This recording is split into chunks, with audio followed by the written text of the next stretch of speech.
Wired into technology transformation, this is the Digital Bulletin podcast. Hello everybody, welcome to episode 28 of the Digital Bulletin podcast. Thank you for tuning in. Each month we assemble a group of experts to debate important issues and topics from the world of technology.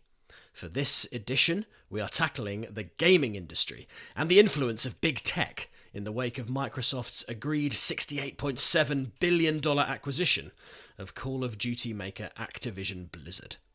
Patrick McFadin, Eva Rez and Michael Metzger, who will introduce themselves shortly, talk about consolidation in the gaming industry, the cloudification of gaming, and what this all means for the onset of the metaverse. Listen, learn, and enjoy. Thank you very much for joining us for this latest episode of the Digital Bulletin podcast. I'm delighted to be joined today by a new panel of guests to discuss the convergence of the tech and gaming industries and that very crazy world right now. Let's get straight to it. And we're going to ask the guests, first of all, to introduce themselves. We'll start with you, Patrick. Hi, I'm Patrick McFadin. I work at DataStax, primarily on developer programs and on one of our very favorite open source projects, Apache Cassandra. I've been in the Apache Cassandra project for over 10 years now, and work with other Apache projects like Pulsar, etc. But yeah. Great, thanks, Patrick. Eva Rez, maybe introduce yourself. Yeah, hi, this is Eva, and I'm an investment manager at Edge Investments. We focus on the creative sector, invest mainly late seed Series A stages. Before joining Edge, I used to work at Sky in the startup investments team, also focusing on the creative space, including gaming, esports, and metaverse, which I'm also doing in the current role. And I've been in VC for 8 years. Brilliant. Thank you for coming on, Eva. And last, but very much not least, Michael Metzger. Michael, hello. Hi, this is Michael. I'm a partner at Drakestar Partners, global media and technology investment bank. I have about 100 folks across the US, Europe, and Asia. And we advise media and tech companies on mergers and acquisitions, as well as growth stage financings. And I've been focusing specifically on the digital media and the gaming segment. Great. Well, thank you again for all coming on to the pod, and we're hoping to have a really interesting discussion today about the gaming industry and the direction it's going in, and the role big companies like Microsoft are playing in it. Michael, you mentioned there you advise on mergers and acquisitions. Now, acquisitions don't get much bigger than Microsoft buying Activision Blizzard, or attempting to at the moment. We're still going through the regulatory process, but the $68.7 billion deal was announced in January. We'll come to you first, Patrick. What were your initial thoughts when you heard about that deal? My first thought was, is that ever going to happen? It almost seems too big. It just brings a lot of concern that I have about too much consolidation. I think there's the fun and innovative part of the gaming industry is these, I think, are the small gaming shops, the 5-person studios that do really cool things. And I just get worried, because look at Wordle, that just came out of nowhere. That was one guy. And when I see these large acquisitions, I think, man, we're going to get stuck in an innovator's dilemma if we're not careful. But, I'm not a regulatory person. I just worry about the gaming industry in general. Eva, we'll come to you. I mean, what were your thoughts? Do you share Patrick's concerns about that? Or, on the investment side, do you understand why Microsoft are putting so much cash into this? Yeah, definitely. I have a couple of thoughts on that. So obviously there's a consolidation going in the gaming sector. And for us, actually, it's also exciting because we work with startups and it's a potential exit route for startups. But what I see really is that the gaming industry is a very exciting industry. It's currently a $180 billion market, but it's still just the fourth of the video market, which is around $650 billion. So I think there's a lot of headroom here, and that's why big tech companies are so excited about the space. Also, I think there's a lot of competition around content, acquiring content, and the gaming sector gives you the opportunity to either create new IP or to create content around existing IP.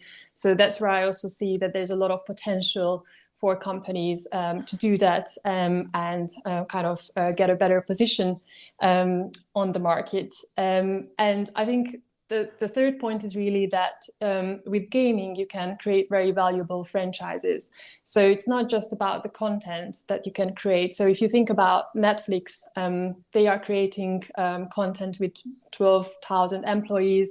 They pour $20 billion per year into content, while, let's say, Fortnite created content with like originally with 2025 developers, currently $4 billion in revenue and 70 million monthly active users. So there is a lot of potential in gaming.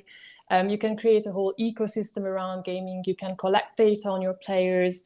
You can create events, merchandising. So I think there's much more to gaming and then acquiring content.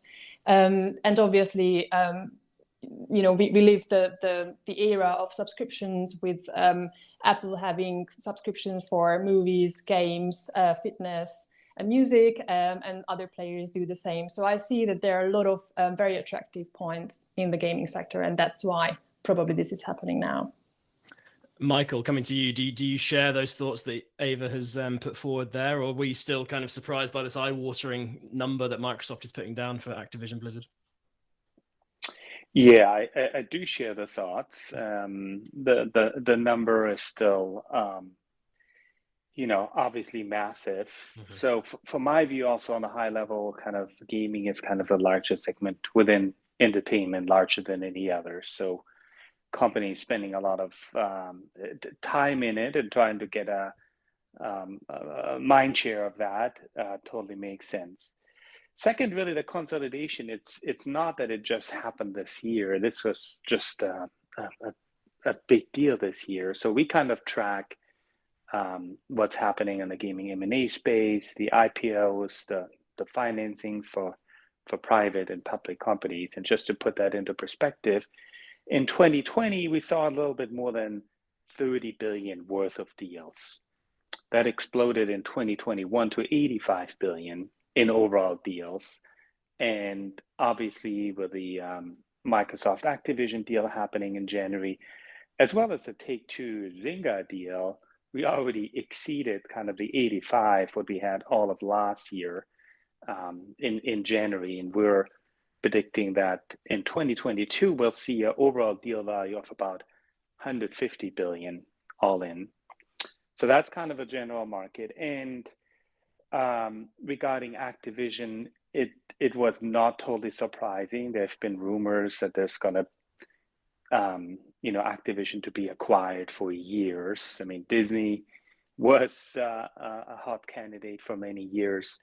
And from Microsoft's point, the stock in Activision has dropped a lot compared to the peak earlier last year. So from that perspective, you can argue they're actually buying Activision at a discount. And then there were also all the internal problems within the company. And my understanding is the deal actually got started with Bobby reaching out to Phil Spencer at Microsoft and, looking to explore a deal and also to some extent find a good exit for Activision overall. Mm-hmm. Patrick, some really insightful figures there from Michael on the growth of investment in gaming. Does that kind of reflect the growth of the gaming industry itself? It's a very different industry now to even what it was 5 years ago, isn't it, in terms of the diversification, just the sheer amount of money floating around in this industry. Maybe can you give the listener a bit of insight into how that industry has changed so much? Yeah, well, it's interesting because I work a lot with independent game companies, independent makers. It's easy for one person, two people, three people to create a blockbuster game, like I've mentioned Wordle before. And that's probably my primary concern, is it stifles that kind of innovation if there's just no room for them. And this is just, I live in Silicon Valley. We live and die on the small startup that roars, and I don't want to see the gaming industry get into a place where they just don't have any room for innovation, because that's what's going to make it grow. And there's ways to make that happen, but what's I think really fascinating to me is how mobile has changed gaming. How it used to just be the $1 billion events like Call of Duty launch. Now it's a lot more of the mobile space is really interesting. If you look at just casual gaming, how it's exploded so much in the past few years, especially around the pandemic. But there's just a lot of accessible technology to make that work too. We're giving people the ability to do more with less. Cloud has brought a lot of equity to tech startups, so they don't have to have a huge startup budget. They can get going faster, and I hope that keeps fueling into the future, especially as we start getting into really interesting things like VR and AR, which are emerging. I'm going to call that. It's starting. I mean, I've used an Oculus. It's pretty cool. So, but it's got a lot of room to grow. But this is the kind of thing that I think about a lot, especially around technology, is like, we've got to keep the accessibility there. We have to make it mobile. We have to, not mobile gaming, but we have to keep things moving in technology, so that if someone wants to quit their day job to go create a gaming startup, they have the ability to do that.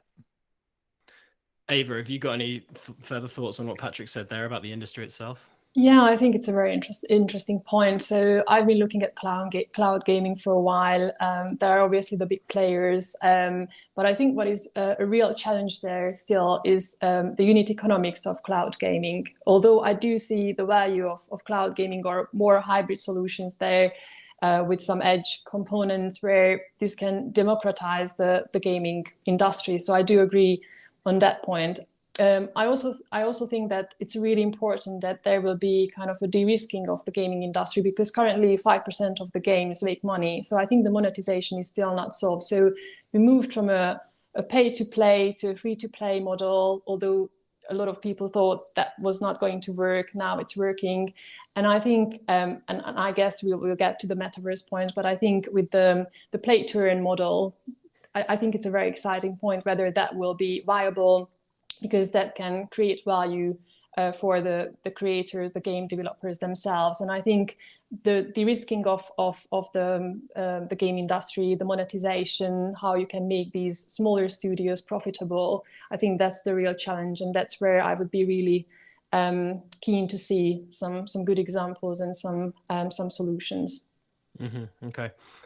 Michael, I'm keen to get your thoughts on why you think Microsoft have gone down this route. Obviously, they are a company not without gaming heritage with Xbox and everything like that. But what do you think their play is here with this acquisition, when you consider their bigger position in the technology industry? We've spoken about cloud a lot. Obviously, Microsoft has a very strong position in the public cloud market. What do you think they're ultimately trying to achieve with this?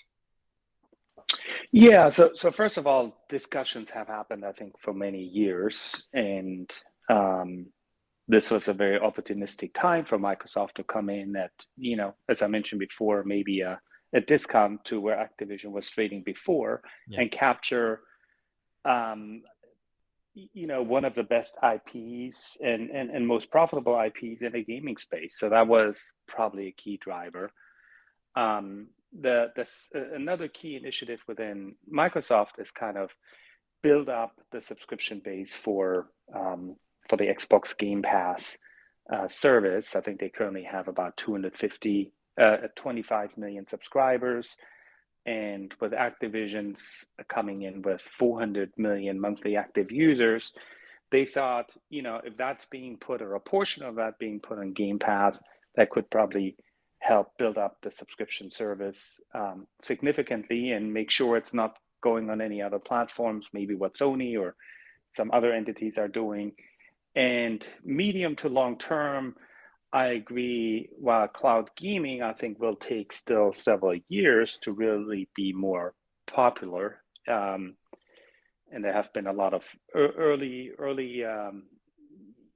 initiatives, obviously.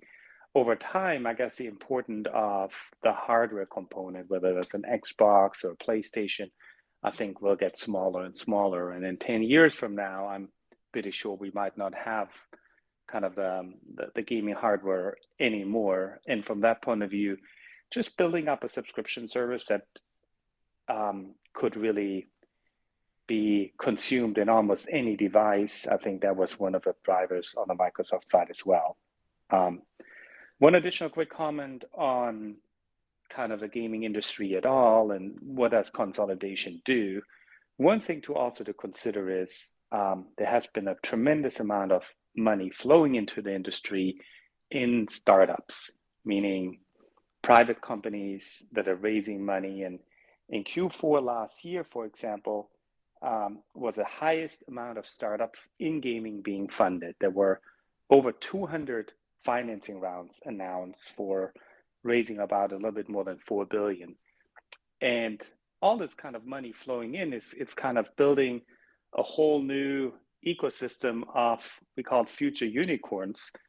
As the industry is to some extent hit driven, it's always not easy to predict which one of those 200 companies that got funding just in last quarter is going to have an amazing hit, but a certain number of them will. So we're, with all this money flowing into the industry, we're kind of building the next major gaming companies of the future. And to me personally, that's super exciting. Find us as Digital Bulletin on LinkedIn, Facebook and Instagram, and at Digi_Bulletin on Twitter. You know, the foundation of the industry is that startup ecosystem and people being able to develop games at the drop of a hat. Eva, have you got any thoughts on the Microsoft deal and how, you know, further consolidation might impact that? Or do you think there is still going to be an ecosystem where that is possible despite that consolidation? I don't know if you've got any thoughts on that, Eva. Yeah, I think it's an interesting question. So obviously at Edge, we are definitely looking at rising stars, and I'm personally very excited to see game studios, but also I think for me the underlying technology that can facilitate the future of gaming and the future of the metaverse, although this is a very used term at the moment, but I think that's where I see value at the moment. So I think content is really important, and experiences, applications will be really important. But right now, as an investor, I would put my bet mainly on the underlying technology that can facilitate the reach of global audiences and collaboration between creators and artists and gamers. And I think we can then get to the socializing aspect and the multiplayer aspect, which I think is really important. And obviously the pandemic showed us this, but I think this trend, even if there is a slight decline in the growth rate, I think this trend continues. So for me, the underlying technologies that can help to go on with that, whether it's computing power, network capabilities, that's really important. But then also basically the content that will be created on top of it, and how you can create these immersive experiences where people can socialize and come together. I think that will be a really exciting point. And then the last bit is really the cross-platform bit. So I think with this consolidation, there is a risk that the cross-platform nature of games, I mean, it's already a problem for many games. So I think that can kind of disappear. And I think gamers would like to have this experience with their friends, with their buddies across different platforms. So the cross-platform aspect is definitely something that should stay. And I think even Microsoft is doing that with their Game Pass. Yeah. Patrick, coming from the tech industry yourself, have you got any thoughts on that underlying tech piece, the cloudification of gaming, and also what Eva mentioned there about, cross-platforming and how that's going to develop? Yeah, well, I mean, it's interesting because just this week, Google announced that they're going to pause, the Stadia stuff. And which makes a lot of sense, I think, because nobody who's in technology is understands how they're solving the magical problem of latency.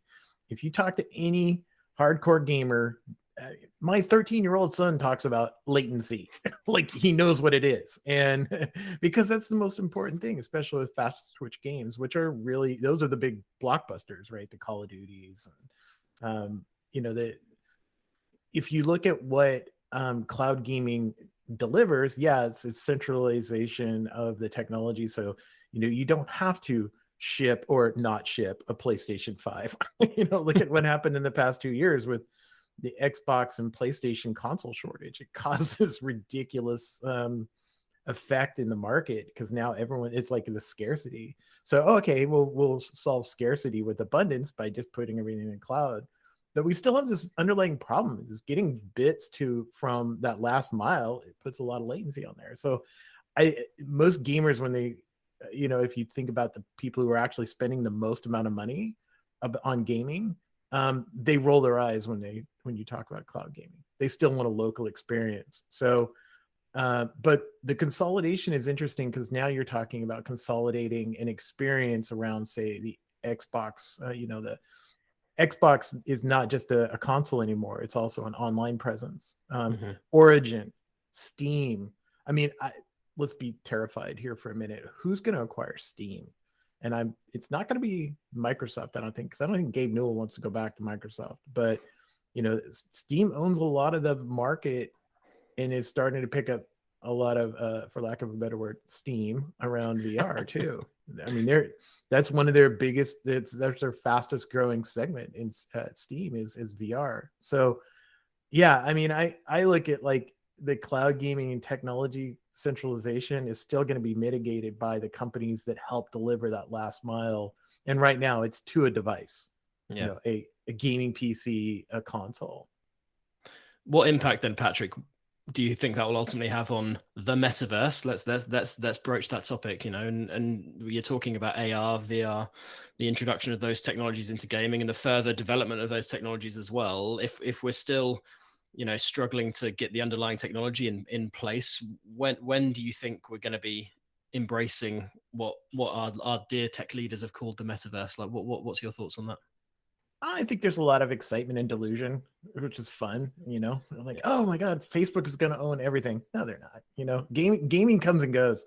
I mean, Roblox was the hot kid on the block. Now it's getting like completely burned down. It's like the toxic company now. So I predict within a year, Roblox is going to be a disaster area. So when Facebook says we're going to own the metaverse, there's a whole lot of companies out there like PlayStation, like Sony. They're going to be hold my beer. I'm waiting for that moment. So, because it's so ready for disruption.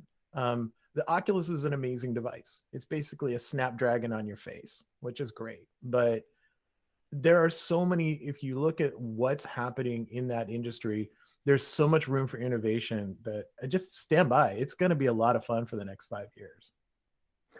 Eva, you've been looking into this, as you said at the beginning of the pod. Like, what thoughts have you got to add to what Patrick has said there?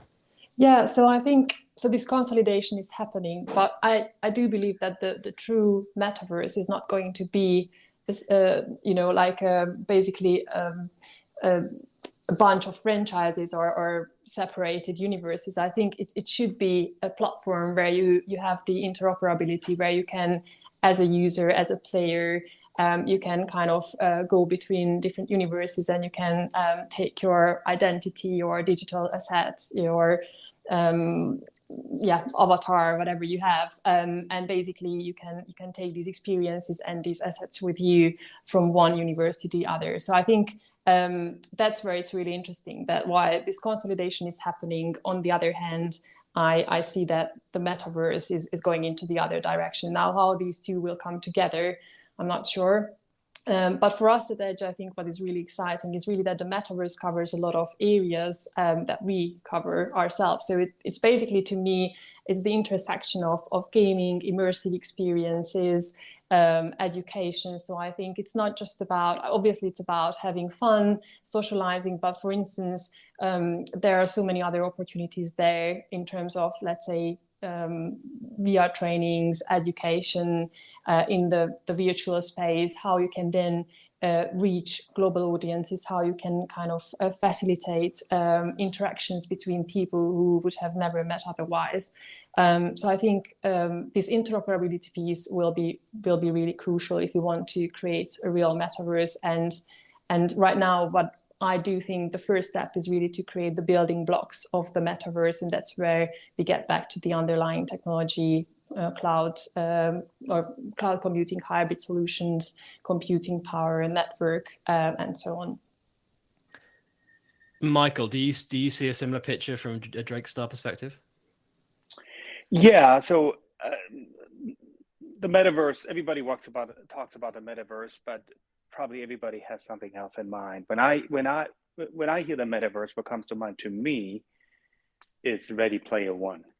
Kind of you essentially live in a different world, more or less, having some VR goggles on, and that's probably what Facebook or Meta or Oculus goal is, to create something like that. But I also think it's going to take many years to get there. But then there are also different versions of a metaverse. One thing I think is interesting, for example, what Niantic is doing. Niantic, they're the one who came up with the Pokemon Go. Yep. And essentially it's a AR app on your phone. It's kind of a real world metaverse where you can walk around, you meet people, you actually see their avatars on your AR device, you walk by stores, they can advertise things, or you're essentially living in the real world, but it's kind of a parallel world next to it that offers all kind of opportunities. And another version of, in my mind, a metaverse is what, for example, Animoca is doing with Sandbox. That's essentially a virtual world where people buy land, they buy goods, cars, boats, all this kind of stuff, can interact, get together, chat, meet, and all of those have massive growth potential. And I think for the years to come, there's all kind of going to be different pockets of a metaverse. That's at least my view. Yeah. What do you think about what pocket will the gaming industry occupy? Do you think it will sort of be, across all of those different technologies and, AR, VR? Yeah. I mean, if you look at what Oculus doing, gaming is a big component, besides the experimental piece like concerts and just meeting with people. What Niantic is doing, I mean, it's to me, it's kind of a real world game where you go out and hunt certain things, collect items, and so on. And very, very much also with what Sandbox is doing. They have games there, people are entertained. So I think gaming will be a core part of all of those. Yeah, absolutely. Well, we're just about done, guys. Thank you all so much for coming on. I want to get your thoughts on one final topic, really, and that's the effect the pandemic has had on all of this stuff.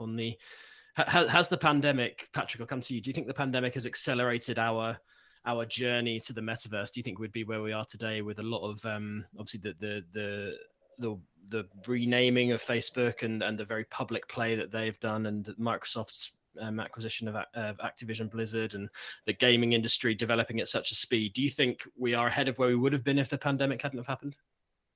Oh, absolutely. The pandemic broke us from this idea that you can't do things virtually. And I mean, my mom uses Zoom now. What's up with that?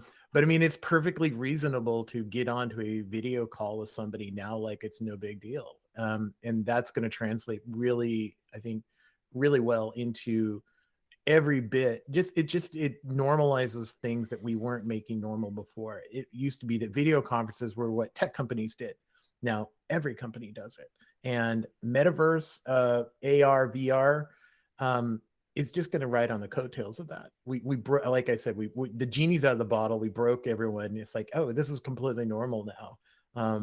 What's going to happen with conferences? What's going to happen with, face-to-face customer meetings?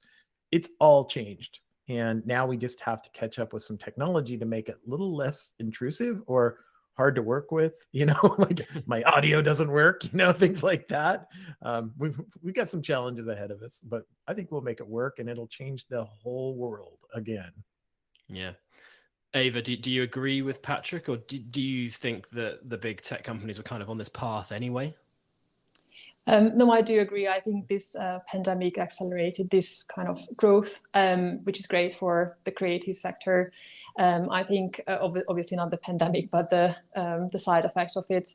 And as I said, there are many good causes where this new metaverse or virtual environment can be really beneficial. So, for instance, as I said, VR trainings is a good example where you can basically educate people in all over the globe or across different countries. You can bring people together and they can socialize in this environment. So I think there are many benefits from this aspect, and obviously that reduces traveling costs, and you can do these things in a more cost efficient way.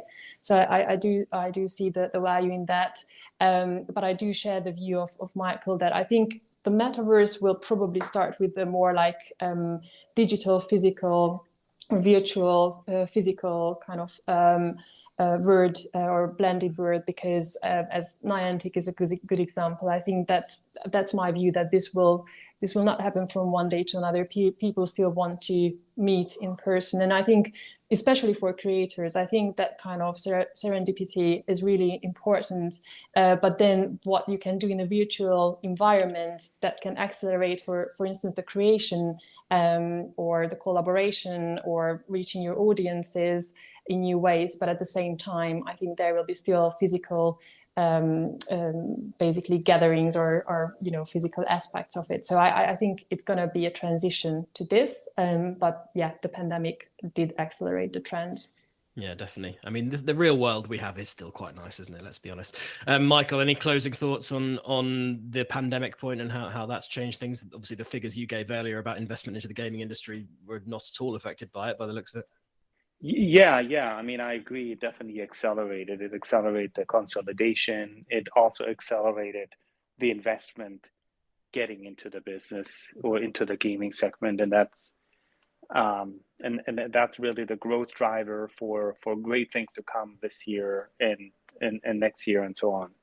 So from that perspective, it also really increased the audience. People kind of playing, being on the mobile side as well as PC console, and some of those people to some extent got hooked and continue to want to play and explore new games and experiences. A big thank you to Patrick McFadin, Eva Rez, and Michael Metzger for giving up their time for the Digital Bulletin podcast. I hope you enjoyed their insights, and it's certainly going to be interesting and fun to see how the tech and gaming industries continue to converge. Remember, if you want your fill of great interviews and thought leadership from the technology space, then head over to digitalbulletin.com and subscribe to the podcast too. The last thing for me to do is to thank you for sticking with us, listener. We hope you can tune in again next time. Goodbye.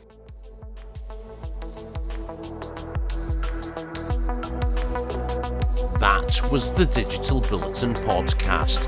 Listen and subscribe to a range of podcasts on Spotify, Apple Podcasts and Stitcher. Plug in for news, features and case studies on the very latest in enterprise technology and digital transformation.